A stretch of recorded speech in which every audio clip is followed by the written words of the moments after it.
Hi friends, you are welcome to our channel. Today in this video we are going to talk about the procedure of changing font in terminal in Kali Linux. So without wasting time, let's get started. You have to open your terminal first of all. After opening the terminal, you have to go on the file section and then click on preferences. And then you have to click on change,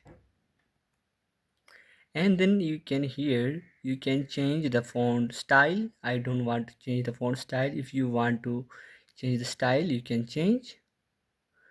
Okay, if you want to change the size, you have to click on the upper arrow. You can change it. Okay,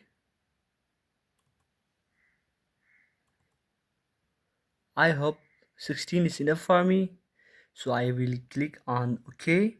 Then here also I will click on OK. Here you can see my font size is completely changed. Here you can write anything.